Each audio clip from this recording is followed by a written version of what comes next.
Bismillahirrahmanirrahim. Assalamualaikum warahmatullahi wabarakatuh.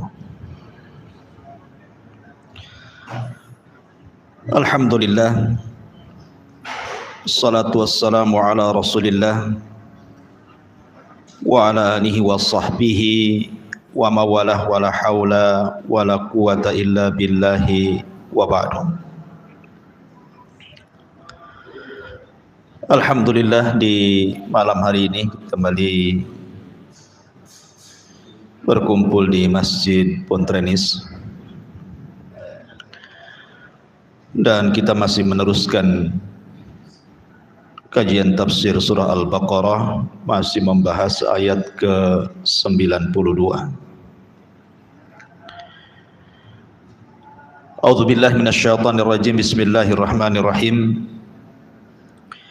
Wa laqad ja'akum Musa bil bayyinah thumma attakhadtumul ijla min ba'dihi wa antum zalimun.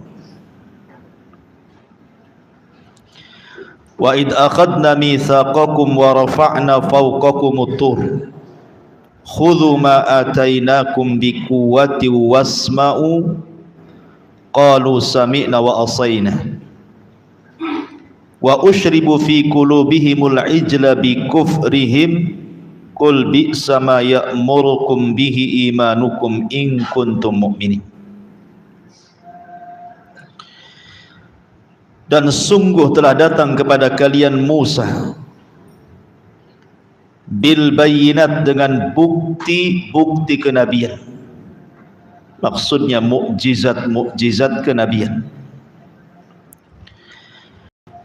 Kemudian kalian mengambil patung anak sapi sebagai sesembahan setelah kepergian Musa dari kalian, dan kalian menjadi orang-orang yang zalim.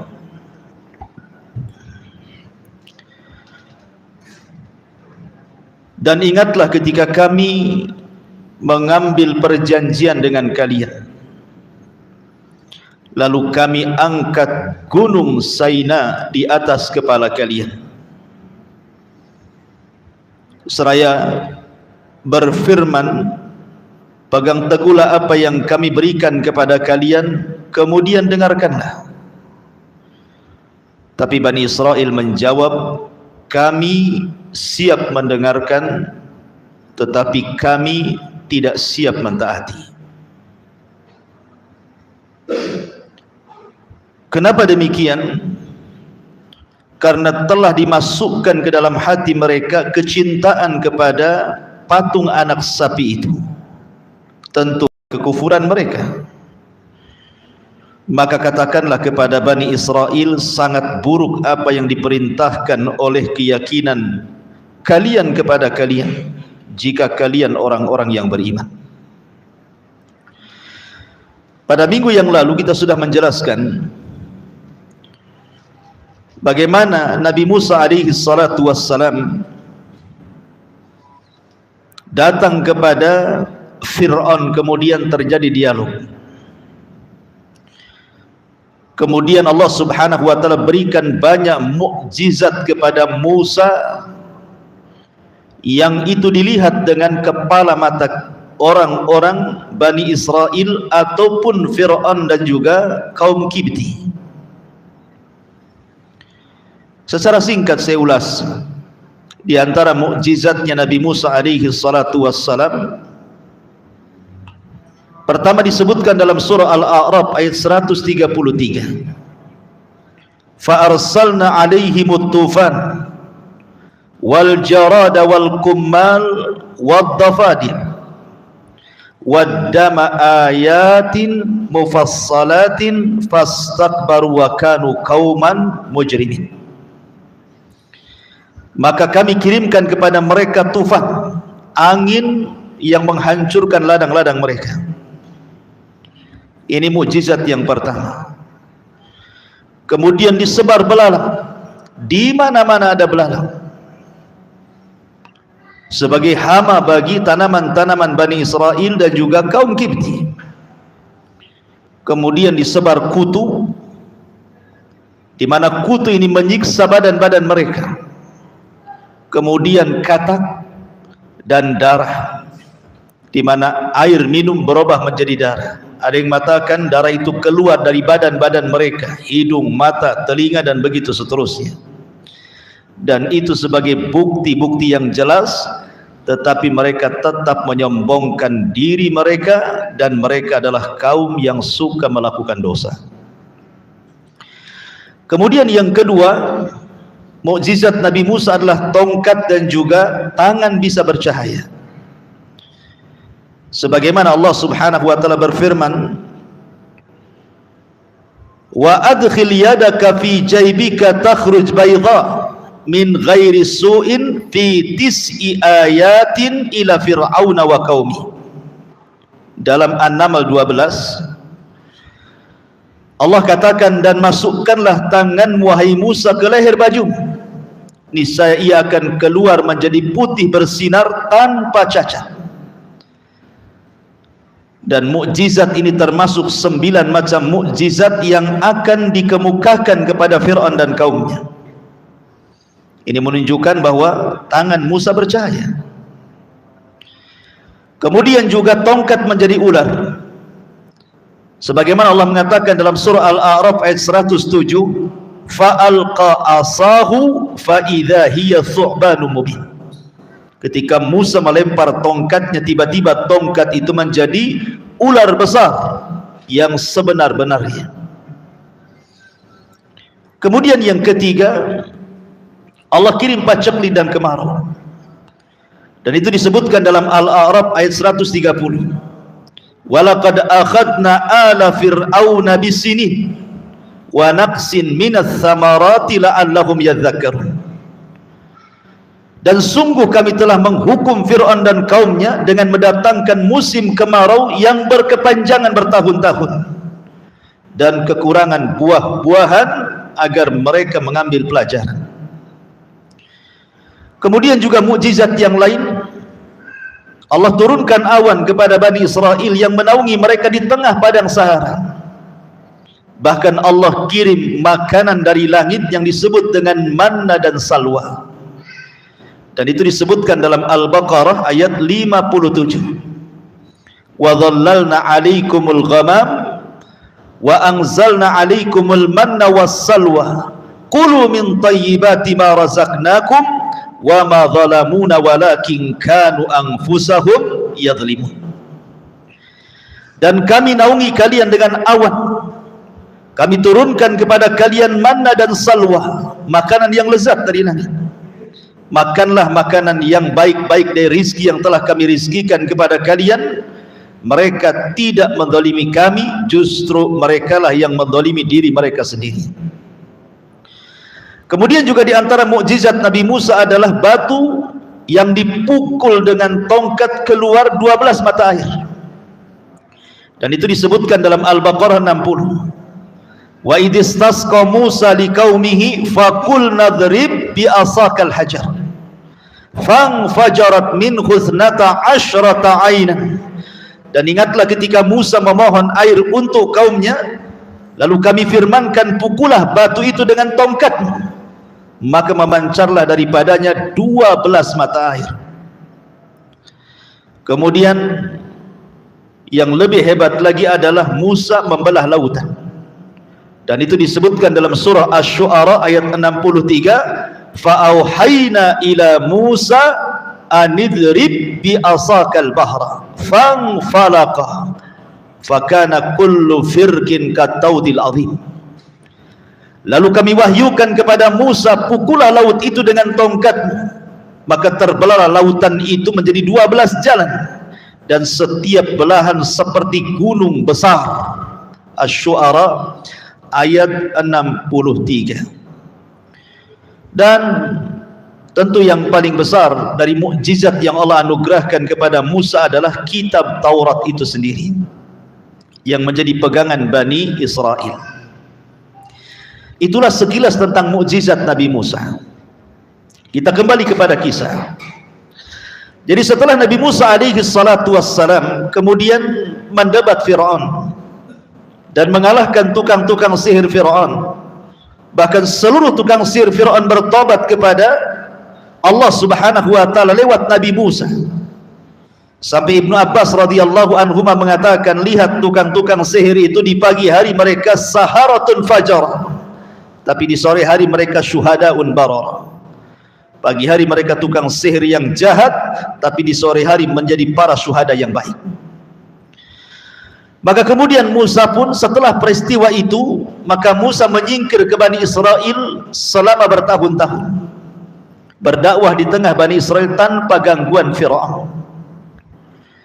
Tapi kemudian datang perintah Allah Subhanahu wa taala agar Musa membawa Bani Israel, membebaskan dari perbudakan Fir'aun ke mana? Ke Baitul Maqdis. Mendengar bahwa Musa akan membawa Bani Israel, tentu Fir'aun marah, dan Fir'aun bersumpah untuk membantai mereka semuanya. Ketika itu maka Allah katakan, fa asri bi ibadi lailan innakum muttabaun. Ya Musa, karena itu berjalanlah dengan hamba-hambaku di malam hari, sesungguhnya kamu akan dikejar. Maka Musa pun bergegas mengumpulkan Bani Israel keluar dari daerah Bani Israel di Mesir, kemudian mengarah ke sebelah timur ke Baitul Maqdis. Kemudian Allah katakan, watrukil bahra rahwan innahum jundun mughraqun. Dan biarkanlah laut itu terbelah, sesungguhnya mereka bala tentara yang akan ditenggelamkan. Akhirnya kemudian Musa membawa Bani Israel dikejar tuh sama Fir'aun dan tentaranya. Sempat terhalang lautan, dan itu membuat keraguan Bani Israel, sampai mengalami ketakutan di antara mereka, dan di antara mereka mengatakan kepada Musa, ya Musa inna la mudrakun. Musa, mereka sudah melihat kita di sini, habis kita, katanya. Di depan lautan, di belakang pula tentara Fir'aun. Mau kemana kita? Maka Musa memberikan kepercayaan kepada Bani Israel dengan menanamkan tauhid dan mengatakan, inna ma'iya rabbi sayahdin. Tenang, kita ini punya Allah, punya Tuhan. Tidak mungkin Tuhan kita menyia-nyiakan, pasti Dia akan mencari jalannya untuk kita. Di sini ada pelajaran tauhid kepada kita. Di saat antum ada ujian dan masalah, kembali kepada Allah, niscaya pasti Allah akan memberikan jalan keluarnya. Wa man yattaqillah yaj'al lahu makhraja. Siapapun yang bertakwa kepada Allah, pasti Allah uraikan setiap permasalahannya, Allah carikan jalan keluarnya. Maka akhirnya kemudian Allah firmankan kepada Musa, anidrib bi asakal bahra. Wahai Musa, pukulkan laut itu dengan tongkatmu. Maka dipukullah tongkat itu kepada lautan. Tiba-tiba kemudian lautan terbelah menjadi 12 jalan, dan seperti gunung besar yang membelah lautan. Bani Israel pun melintasi lautan merah itu. Kemudian Fir'aun mengejarnya dan memaksa juga ikut mengejar ke tengah lautan, karena dalam bentuk jalan. Ketika Musa sudah di seberang sana, kemudian Fir'aun di tengah-tengah, maka Allah Subhanahu wa taala perintahkan Musa untuk memukulkan kembali supaya lautan itu menyatu kembali. Maka di sini Allah Subhanahu wa taala katakan, fa aghraqna fir'auna wa junudah. Maka kami tenggelamkan Fir'aun dan seluruh bala tentaranya. Makanya Allah katakan, kam taraku min jannati wa uyun wa zuru'i wa maqamin karim wa na'matin kanu fiha faqihin kadzalika awrathnaha qauman akharin. Ketika Fir'aun dan bala tentaranya mati di Laut Merah itu, dia meninggalkan istana dan seluruh kekayaannya di Mesir. Apa yang terjadi? Betapa banyak taman-taman dan air mata yang indah yang mereka tinggalkan. Betapa banyak kebun-kebun serta tempat-tempat kediaman yang indah yang mereka tinggalkan. Dan kesenangan-kesenangan yang dapat mereka nikmati di sana mereka tinggalkan. Demikianlah kami wariskan semua kekayaan Fir'aun kepada siapa? Kepada Bani Israel. Lihat, sehebat apapun punya kerajaan, dunia ini pasti akan ditinggalkannya.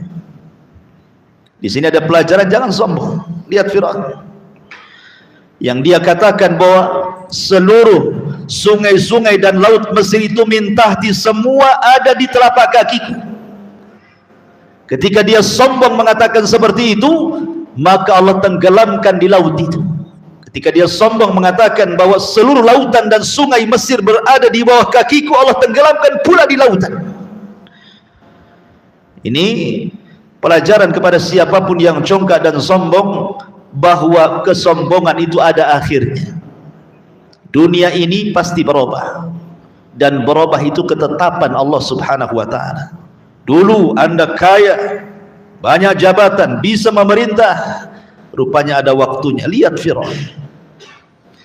Ma'asyiral muslimin yang dimuliakan Allah Subhanahu wa ta'ala, maka Allah katakan, fama bakat alaihimus sama wal ardu wa ma kanu mungharin, maka langit dan bumi tidak menangisi kematian mereka, dan mereka pun tidak diberi penangguhan waktu sama sekali, tidak sempat bertobat, mati. Ya. Langit bumi tidak ada yang sedih. Buat apa sedih? Kematian orang zalim congkak itu tidak ada yang menangisi dia, kecuali kutukan-kutukan manusia. Lah akhirnya kemudian setelah Musa pun berhasil menyeberangkan Bani Israel, kemudian mengarah ke timur Baitul Maqdis, tiba-tiba di tengah jalan ada sebuah kampung, mereka menyembah patung anak sapi. Ingat Bani Israel ketika di Mesir, mereka sembah anak-anak sapi kan itu, patung-patung sapi. Jadi ketika mereka melihat sesembahan yang pernah mereka sembah dahulu, nampak pula di situ dan disembah oleh orang kampung situ. Tiba-tiba mereka nyeletuk kepada Musa, ya Musa, ij'al lana ilahan kama lahum alihah. Musa, buatlah Tuhan macam itu. Kami rindu punya Tuhan macam itu. Buatlah Tuhan macam itu, katanya. Biar kami juga punya sembahan yang sama seperti itu. Musa emosi dan marah dan mengatakan, Allahu Akbar, innakum qaumun tajhalun. Allahu Akbar, kalian itu kaum yang bodoh. Sudah diberikan hidayah tauhid, mau kembali kepada kesyirikan. Itulah ikhwatu fiddin, terkadang orang hijrah ini yang dulunya mungkin di atas kesyirikan, di atas bid'ah, di atas maksiat, kemudian dia hijrah ke sunnah, hijrah ke tauhid, hijrah kepada ketaatan. Kalau dia tidak dikokohkan dengan pengetahuan, setelah hijrah dia tidak belajar, setelah hijrah tidak istiqomah, maka pengaruh-pengaruh lama itu akan kembali. Makanya pentingnya ilmu dan istiqomah di sini. Kalau sudah hijrah, belajar supaya bisa istiqomah dan pengaruh-pengaruh lama bisa hilang. Lihat di sini Bani Israel, mereka diapit dua nabi, Harun dan Musa, masih juga seperti itu. Ya. Ma'asyiral muslimin yang dimuliakan Allah Azza wa Jalla. Kemudian setelah itu mereka pun kemudian melanjutkan perjalanan menuju Baitul Maqdis. Tapi sayang, ketika sampai di padang Sahara dan hampir melewati Baitul Maqdis, tetapi harus melewati sebuah kota tertua di dunia yang disebut dengan Ariha. Ariha ini penuh dengan orang-orang Amalikoh turunan Ad, orangnya besar-besar, sehingga mereka tidak bisa menguasai Baitul Maqdis kecuali harus perang melawan Amalikoh ini. Ketika melihat orang-orang Amalikoh besar-besar badannya, kuat-kuat, ahli perang, kecutlah Bani Israel mental mereka. Ketika Musa mengajak jihad kepada mereka, mereka pun malah kemudian mengejek Musa dan mengatakan, idhhab anta wa rabbuka faqatila innaha huna qaidun. Wahai Musa, janganlah kau ajak kami perang, kami bukan ahli perang. Kalau engkau memaksa kami jihad, maka pergilah engkau sendiri, ajak Tuhanmu berdua, perang sana. Kami duduk-duduk di sini saja. Mereka tidak berani. Pengecut Bani Israel. Makanya kita lihat kepengecutan orang-orang Yahudi sampai hari ini masih diwarisi nenek moyang mereka. Lihat orang-orang Muslim Palestina, anak-anak kecil aja berani melawan orang-orang Israel. Anak-anak kecil lempari batu, mana ada takut mereka. Kalau antum sudah kabur lah, karena tidak pernah melihat suara dentuman-dentuman senjata. Baru petasan aja dia kabur antum. Kenapa? Karena kita tidak terbiasa dengan seperti itu. Gas rumah aja meledak disangka bom. Ma'asyiral muslimin yang dimuliakan Allah Azza wa Jalla, akhirnya kemudian mereka pun diazab oleh Allah di tanah perjanjian atau disebut Arduti. Selama 40 tahun mereka tidak bisa keluar dari situ. Maka disinilah banyak peristiwa dan kejadian sampai wafatnya Nabi Musa. Salah satunya adalah peristiwa Samiri yang kita akan kisahkan, karena dalam Al-Baqarah yang kita kaji ayat 92 Allah mengatakan, walaqad ja'akum Musa bil bayyinat tsumma takhadtumul ijla mim ba'dihi wa antum zalimun. Sungguh Musa benar-benar mendatangkan kepadamu bukti-bukti mukjizat kebenaran kenabian, kemudian kalian mengambil patung anak sapi sebagai sesembahan setelah kepergian Musa, dan kalian pun termasuk orang-orang zalim. Bagaimana kisah Samiri? Ma'asyiral muslimin yang dimuliakan Allah Subhanahu wa taala, kisah Samiri ini dicantumkan dalam 2 surat dalam Al-Quran. Yang paling panjang surah Toha dan pelengkapnya dalam surah Al-A'raf. Kita ambil yang paling panjang saja karena lengkap ceritanya. Allah Subhanahu wa taala berfirman, wa ma a'jalaka an qaumika ya Musa. Apa yang membuat engkau datang ke gunung Sinai lebih cepat wahai Musa, sedangkan engkau meninggalkan kaummu di belakang? Jadi Nabi Musa ketika sudah tidak bisa keluar dari Ardutih itu, otomatis Musa harus membuat undang-undang kepada Bani Israel. Kalau tidak, mereka kacau. Karena sudah ramai, sudah berbentuk negara berbasis kota di situ kan. Jadi harus ada undang-undang. Kalau tidak dibuat undang-undang kan kacau. Kalau ada buat kriminal, apa hukumannya nggak tahu. Sehingga Musa meminta kepada Allah untuk diturunkan undang-undang, dan Allah janjikan akan diturunkan Taurat. Akhirnya karena senangnya Nabi Musa akan diberikan kitab Taurat, maka dia pun bergegas meninggalkan Bani Israel yang sebagiannya kurang kokoh akidahnya, dan meminta kepada Harun untuk mengawal mereka di bumi perjanjian itu. Berangkat Musa. Makanya Allah mengatakan, apa yang membuat engkau tergesa-gesa datang kemari? Kenapa kau tinggalkan Bani Israel? Maka Musa memberikan alasan kepada Allah Subhanahu wa taala,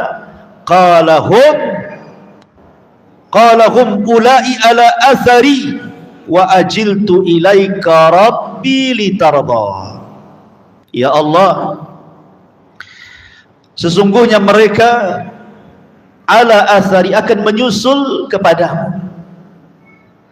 Setelah aku mendapatkan Taurat, kemudian aku akan ajarkan Taurat kepada mereka, aku akan arahkan mereka untuk menghadap kepadamu.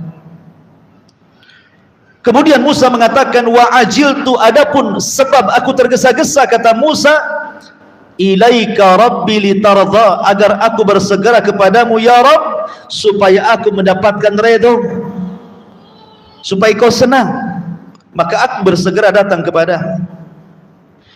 Maka Allah Subhanahu wa taala mengatakan, qala fa inna qad fattanna qaumaka min ba'dika wa adhallahumus Samiri.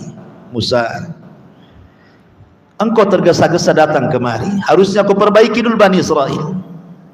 Sekarang aku kasih tahu, kata Allah, sungguh kami benar-benar telah menguji kaum wahai Musa. Setelah engkau tinggalkan mereka, datang orang namanya Samiri, sudah menyesatkan kaummu. Allah kasih tahu. Makanya pentingnya seorang dai itu harus memperbaiki kaumnya sampai betul-betul mantap, kemudian ditinggal. Kalau tidak, sesat lagi orang itu. Bayangkan Nabi Musa alaihi salatu wassalam itu tidak lama meninggalkan Bani Israel, hanya 40 hari. Tapi jangka yang begitu pendek, 40 hari itu cukup menyesatkan 70.000 Bani Israel. Bukan 1, 2, 70.000 Bani Israel tersesat dan menyembah patung anak sapi yang dibentuk oleh Samiri. Allah kasih tahu, kepergian wahai Musa menjadikan sebagian Bani Israel tersesat oleh Samiri. Maka kemudian setelah Musa alaihi salatu wassalam mendapatkan Taurat dan Allah memerintahkan Musa untuk segera pulang menemui Bani Israel, faraja'a Musa ila qaumihi ghadbanan asifah. Lalu Musa kembali kepada kaumnya dalam kondisi marah lagi sedih.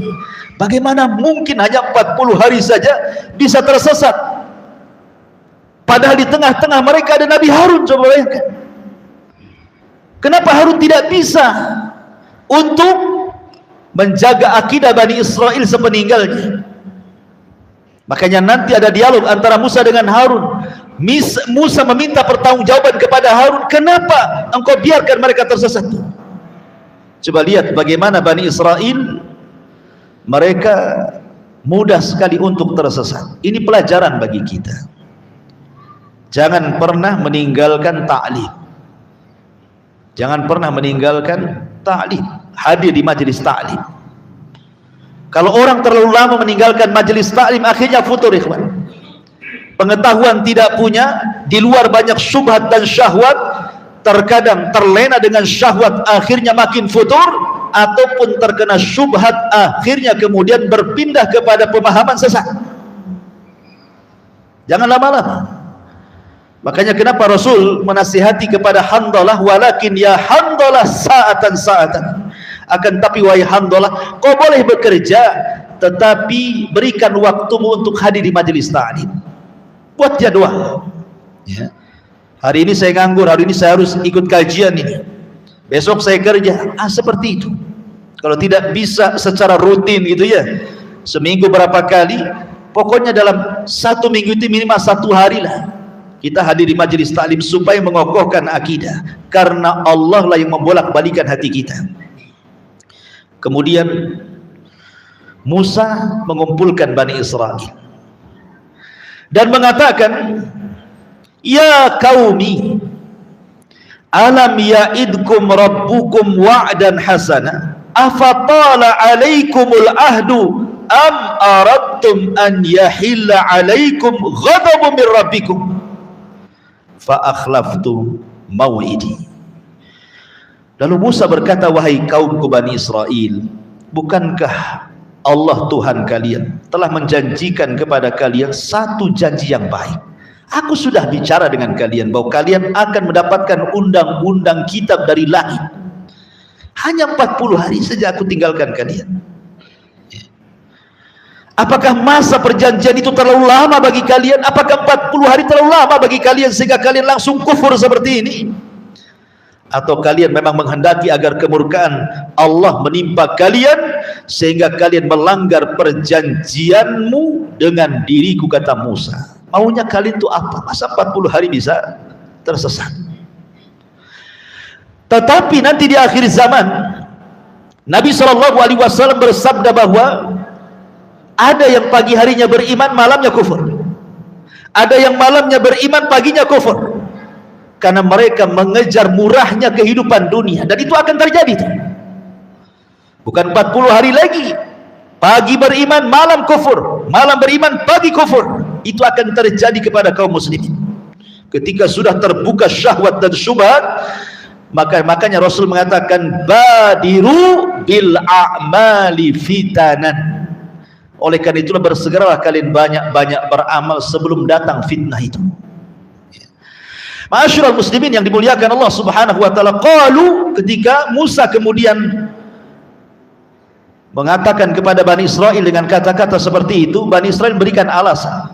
Qalu ma akhlafna mau'idaka bimalkina walakinna hummilna auzaran min zinatil qaumi faqadafnaha fakadzalika alqas Samiri. Kami tidak melanggar perjanjian wahai Musa atas kemauan kami sendiri, tidak. Kami tidak hendak melanggar perjanjian kami dengan kalian atas kemauan kami sendiri. Akan tetapi kami harus membawa beban berat di pundak kami berupa perhiasan-perhiasan kaum Fir'aun itu. Kami kemudian melemparkannya ke dalam perapian dan demikian pula Samiri melemparkannya. Jadi ketika Bani Israel itu keluar dari Mesir, mereka kan harus punya modal. Namanya perjalanan jauh kan harus ada modal. Terpaksalah kemudian mereka berbohong kepada orang-orang Kipti itu, meminjam emas-emas mereka, tapi tidak bilang mau minggat dari Mesir gitu ya.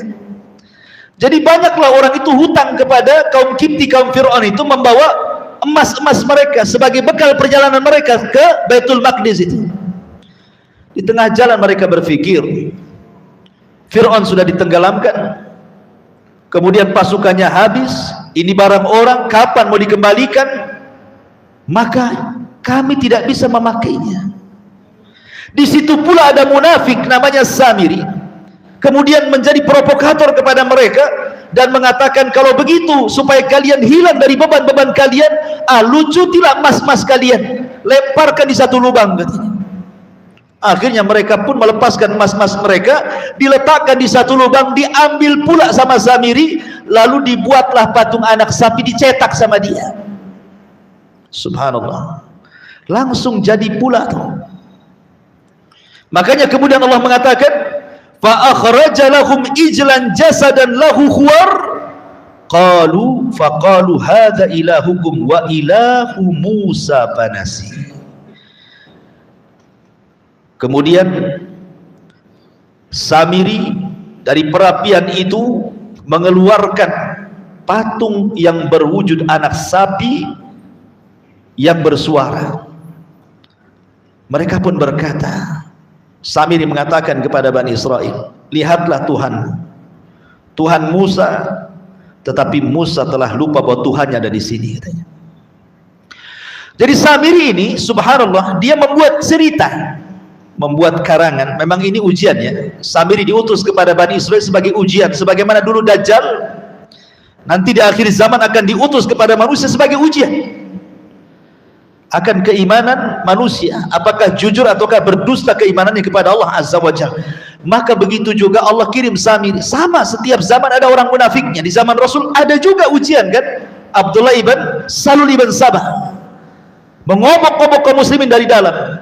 Lah ini Samiri mengobok-obok Bani Israel dari dalam.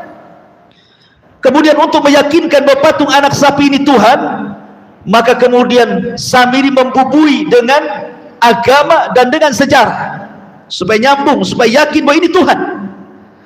Samiri mengatakan kepada Bani Israel ketika sudah jadi itu patung anak sapi itu, sesungguhnya aku katakan kepada kalian ini Tuhan kalian. Kenapa mesti patung anak sapi?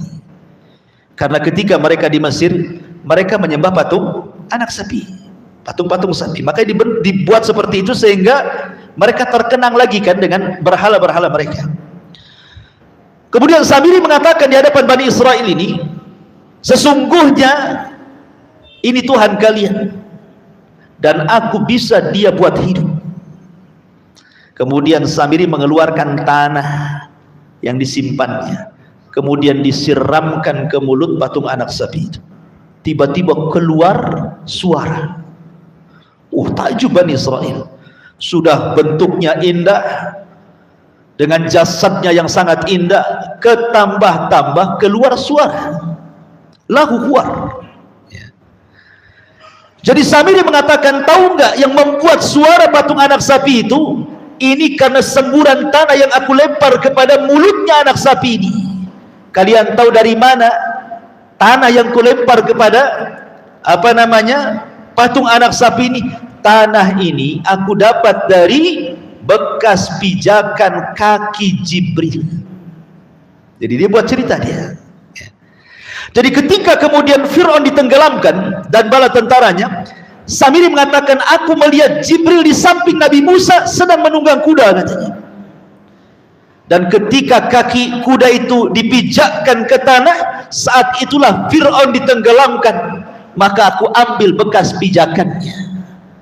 Ini kan hari yang sangat besar, Fir'aun ditenggelamkan, Samiri mengambil pasirnya bekas pijakan kuda. Ini loh sejarah pasir katanya. Jadi seolah-olah dikaitkan sejarah dengan dibumbui sedikit keyakinan. Akhirnya 70.000 Bani Israel percaya bahwa patung anak sapi yang dibentuk Samiri itu Tuhan mereka.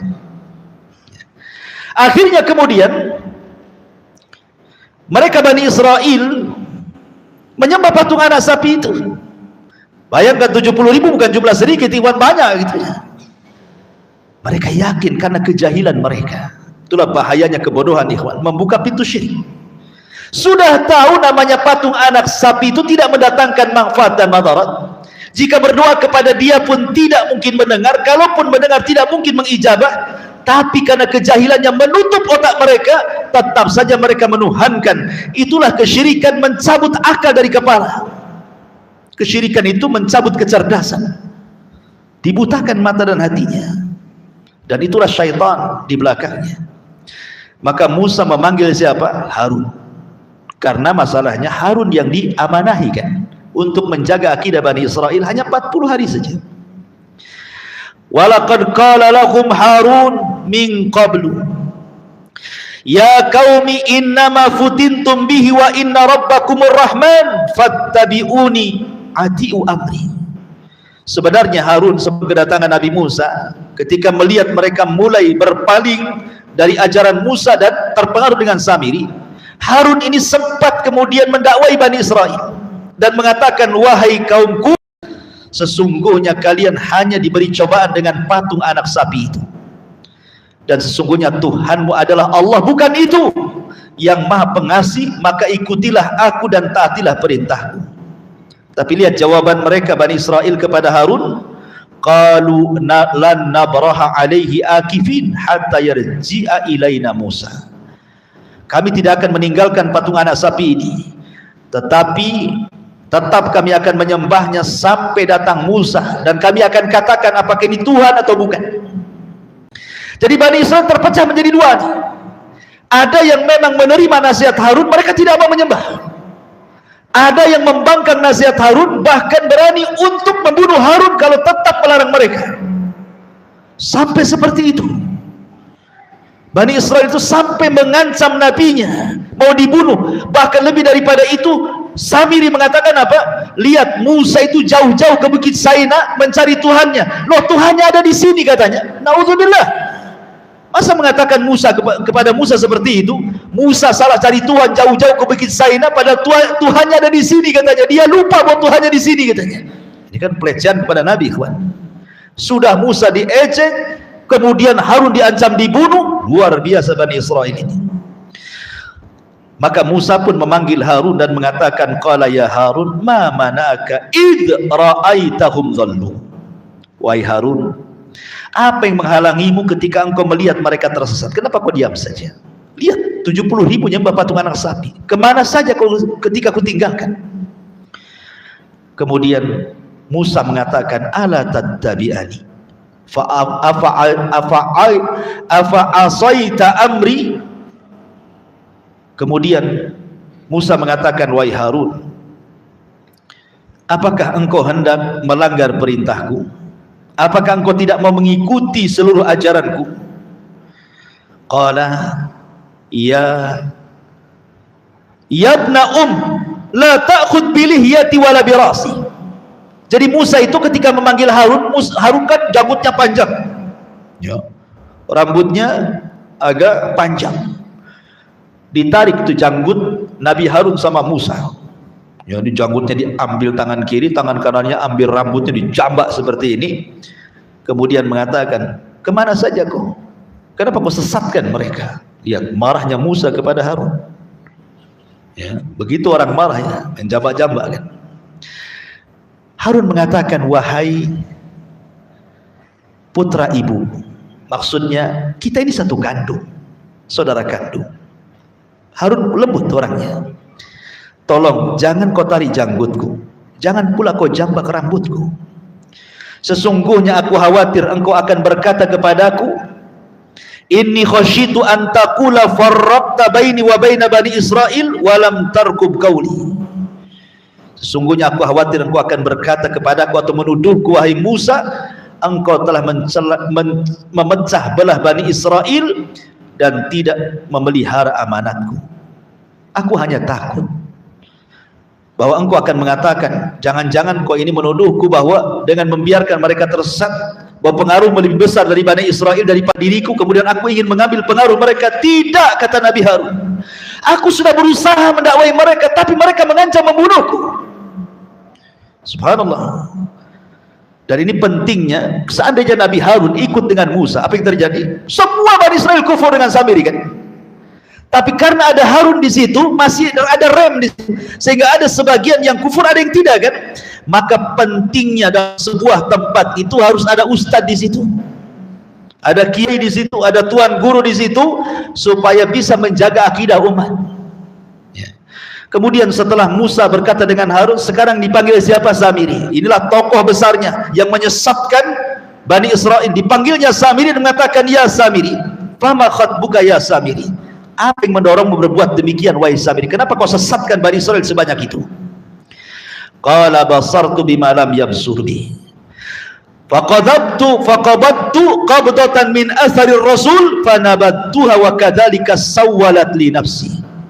Samiri menjawab, aku melihat sesuatu yang tidak pernah dilihat manusia. Kemudian aku mengambil segenggam tanah bekas jejak Rasul, maksudnya bekas kudanya Jibril, lalu aku lempar ke dalam mulut patung anak sapi itu. Tiba-tiba dia mengeluarkan suara. Aku lakukan demikian wahai Musa karena nafsuku yang mendorongku.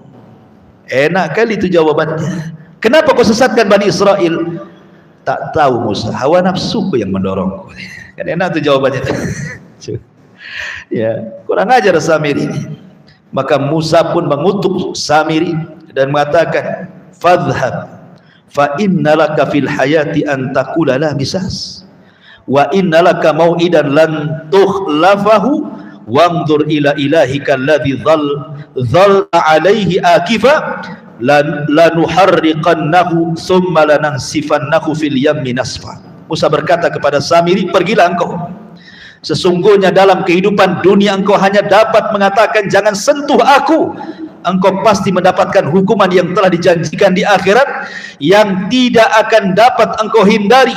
Lihatlah Tuhanmu, maksudnya patung anak sapi itu yang telah engkau sembah, kami pasti akan membakarnya, kemudian sungguh kami akan menghamburkan abunya ke lautan. Artinya Musa mengatakan, wahai Samiri, aku akan berdoa kepada Allah, semoga Allah mengutuk kamu. Pergi kemana saja, tidak ada satu orang yang akan mendekatimu. Setiap ada orang yang mendekatimu, maka engkau akan mengatakan jangan dekat-dekat aku, dan manusia pun tidak akan dekat denganmu, dan engkau akan hidup sendirian selamanya. Subhanallah, doanya Nabi pasti terijabah. Akhirnya kemudian Samiri diusir. Walaupun ada yang berpendapat jangan-jangan karena Quran tidak menjelaskan ataupun hadis Rasul tentang kematian Samiri, ada yang kemudian berlogika bahwa Samiri adalah Dajjal yang akan keluar di akhir zaman. Tapi ini pendapat yang lemah. Samiri bukan Dajjal, Samiri bukan Ibnu Sayyad, Ibnu Sayyad bukan Dajjal, Samiri sendiri, Ibnu Sayyad sendiri, Dajjal sendiri. Itulah kisah Samiri. Kalau kita membaca surah Al-A'rafnya juga banyak ibrah dan pelajaran. Sekali lagi, kisah itu bukan hanya didengar, tetapi fa'tabiru ya ulil absar. Ambil ibrah. Ibrah itu diambil dari ubur. Ubur itu perjalanan antara belakang sampai ke depan. Jadi kisah-kisah dulu itu terus akan berjalan, dikisahkan sampai hari ini, bahkan sampai kelak. Dan itu banyak pelajaran bagi kehidupan kita tentang kisah Samiri dan kisah-kisah yang dituangkan dalam Al-Quran yang begitu banyak, hampir sepertiga Al-Quran menceritakan tentang banyak kisah orang-orang terdahulu, tentunya tidak lain dan bukan untuk diambil pelajaran dan ibrah bagi kehidupan kita selama hidup di dunia. Subhanallah bihamdika asyhadu an la ilaha illa anta astaghfiruka wa atubu ilaik. Allah ta'ala. Assalamualaikum warahmatullahi wabarakatuh.